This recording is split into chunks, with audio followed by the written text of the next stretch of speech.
There is a pattern you repeat without realizing it, not because you choose it, but because it feels familiar.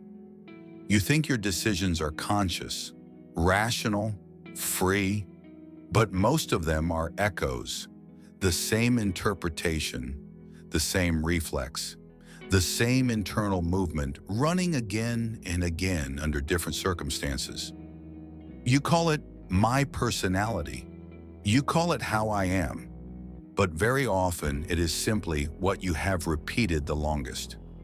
A pattern is not a habit. A habit is something you do. A pattern is something that does you. It is a structure the mind uses to reduce uncertainty. Because uncertainty is expensive, it requires attention, it requires presence, it requires real contact with reality. And the mind prefers efficiency over accuracy, so it builds shortcuts. Once a response works once, the mind stores it. Not as truth, as a template for what to notice, a template for what to ignore, a template for what to expect, a template for what to do next.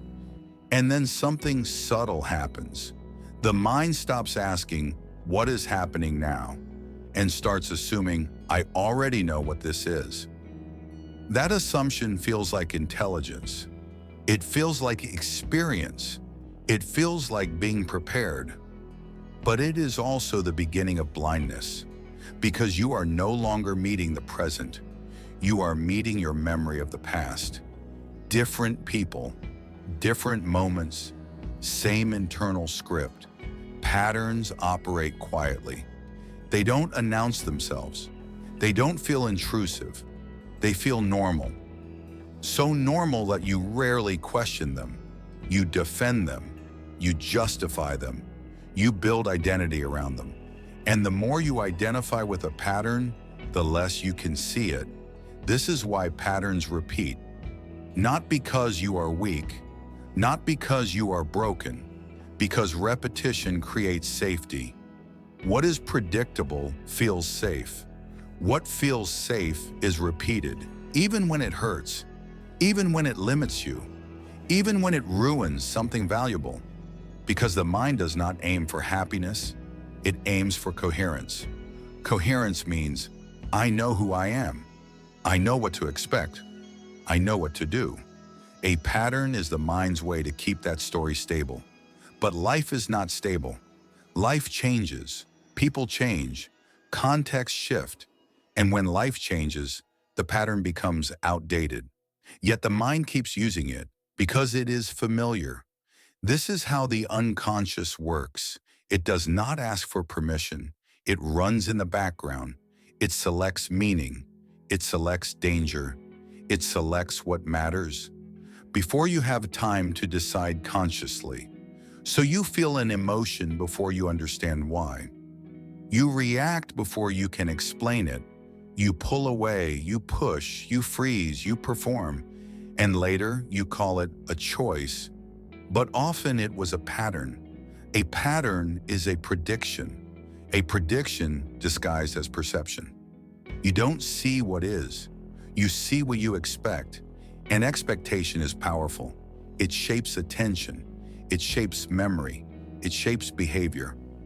Over time, your world becomes a mirror of your pattern, not because the world is that way, but because your mind keeps filtering it through the same structure. This is the invisible cost. The real cost is not stress.